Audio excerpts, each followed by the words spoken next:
कधीच नाही चुकणार तुमचे फेवरेट टीव्ही शोज झी5 सोबत, तेही एकदम फ्री।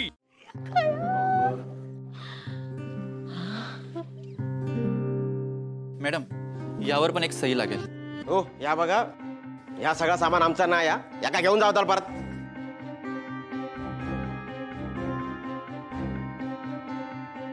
हे बंधू, यातला काय एक सामान जाणार नाही परत, आधी सांगताय।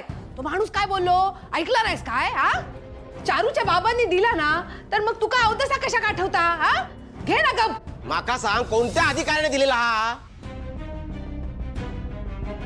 चारू अजून या घरची सून झालेली नाही ताई, ती सुद्धा या घरची पाहुणीचा। पण मंजू तर या घरची सून हा ना? हा, काय मंजू, तुझ्या भावात दिला ना तर समजायचा। तुका वया या सगळा? मंजू, मी तुका विचारते, तुका वया या सगळा?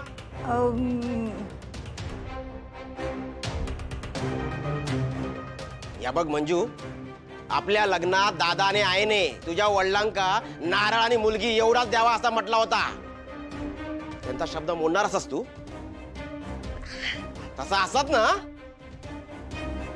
तर या सामाना सकट घराच्या बाहेर व्हायचा।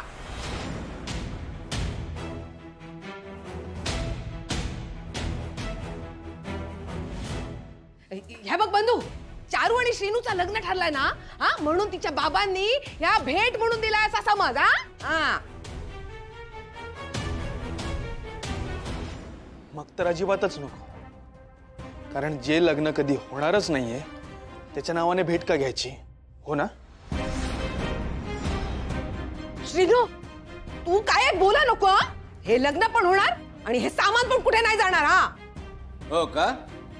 मला तुझी नाईलाजास्तव पोलिसात तक्रार करावी लागेल। हुंडा मागण्याची शिक्षा काय असते ते तुझ्या वकिलाला विचार, उपयोगी पडेल तुला तो माणूस।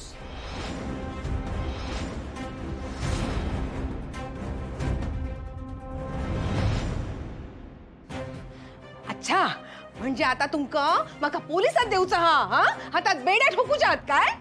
हो, जर हे सामान परत गेलं नाही ना तर मला खरंच तुझी पोलिसात तक्रार करावी लागेल लाली। तुझ्या वागण्याला ना कुठेतरी आवर घालायलाच हवा, नाहीतर ना तू एक दिवस सगळ्यांना रस्त्यावर आणशील। बस बस बस, अजून नाही सहन करू शकत तुझं हे वागणं। नाहीतर काय, आता तर पाणी डोक्यावरून जाऊक लागला।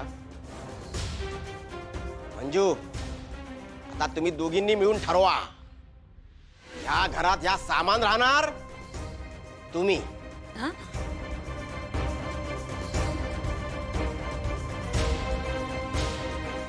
मका काम असत, मी जरा बाहेर जाऊन येत आहे, तोपर्यंत दोघींनी मिळून ठरवा कायता।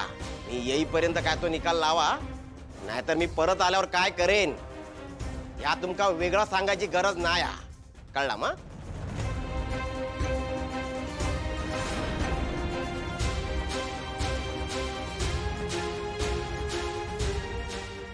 ए बाई, मी तुझ्या पाया पडते, आधी हे सगळं सामान परत पाठवून दे बाबा। गो मंजू, हो गप्पा बसा तुम्ही। तू आधी हे सगळं सामान परत पाठवून दे, तेवढ्यासाठी मला माझ्या डोक्यावरचं छप्पर घालवायचं नाही। पाठवते आधी। हो, मी सांगते। दादा, हे सगळं तुम्ही घेऊन जा। मॅडम, अहो पेमेंट झालेलं आहे, आता हे सगळं परत कसं नेणार आम्ही?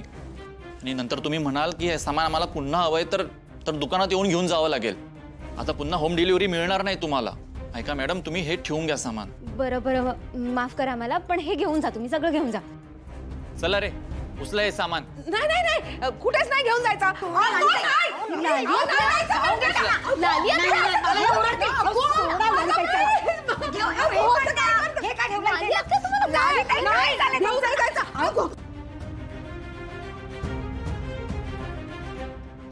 सगळं सामान घेऊन गेले, एक पण वस्तू नाही ठेवले।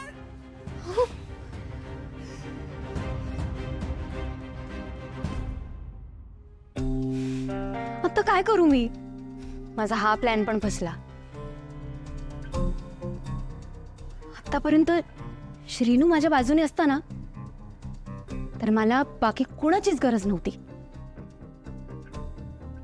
पण तो त्या 1.5 शाण्या ओवीच्या मागे। काही केलं त्याला माझं प्रेमच दिसत नाहीये।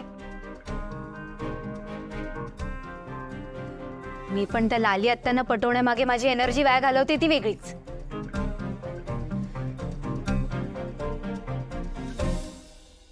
त्यापेक्षा सगळा फोकस श्रीनूवर केला तर? आत्ता आलं माझ्या लक्षात. करेक्ट. आणि हेच माझ्या फायद्याचं आहे. बाकी मंजू आत्या आणि लाली आत्या दोघी माझ्या खिशात आहेत. आता जे काही करायचंय ते श्रीनूला माझ्या प्रेमात पाडण्यासाठी.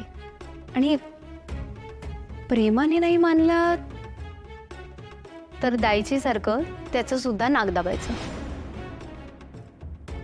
म्हणजे लग्नाला हो म्हणण्यासाठी त्याला तोंड उघडावंच लागेल. वा चारू वा, तशी स्मार्ट आहेस तू. शाबास. आई आणि मंजू मामीचं माहित नाही, पण आज जर ते सामान परत गेलं नसतं ना, तर मीच या घरातून निघून गेलो असतो. आईने आज हद्द पार केली. श्रीनिवास अरे, कांता काका आणि बंधू काकांनी या सगळ्या गोष्टी ऍक्सेप्ट केल्या नाही, हा त्यांचा डिसिजन. पण मंजू काकी आणि लाली आत्याला जर ह्या बेसिक गोष्टी घरात गरजेच्या आहे असं वाटत असेल तर त्यातही काही चुकीचं नाही आहे ना. And frankly speaking, I don't think चारूच्या बाबांचंही काही चुकलं. आय मीन, त्यांनी जस्ट त्यांच्या बहिणीच्या आणि मुलीच्या सुखाचा विचार केला. That's it. आणि चारू, तिचं वागणं, तिची पण बाजू घेशील तू? तिचं वागणं चुकीचं नाही वाटत आहे तुला? श्रीनिवास अरे, चारूचं प्रेम आहे तुझ्यावर. Everything is fair in love and war जे म्हणतात तेच. ती तिचं प्रेम मिळवण्यासाठी काही करू शकते.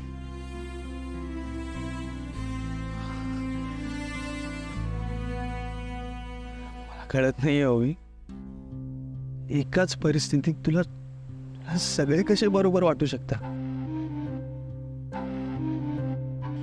सगळ्या आपापल्या जागी त्यांच्या परीने बरोबर आहे श्रीनिवास. आता तुझंच घे ना, तू घराच्या बाहेर तुझी एक वेगळी चूल तयार केली. फॉर यू तू बरोबरच होतास ना. मला अजूनही तसंच वाटतंय. फक्त दादा मामाचा शब्द खाली पडू नये म्हणून मी गप्प बसलो. आणि तू, तुझं काय? एकीकडे माझ्याशी लग्न करणार नाही असं म्हणतेस आणि तरीही तू तुझ्या बाबांबरोबर गेली नाहीस. इथेच राहतेस, मांगरात ऍडजस्ट करून राहतेस.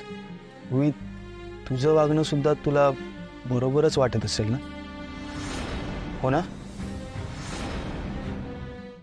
झी5 ॲप डाउनलोड करा आणि पहा सर्व एपिसोड्स एकदम फ्री.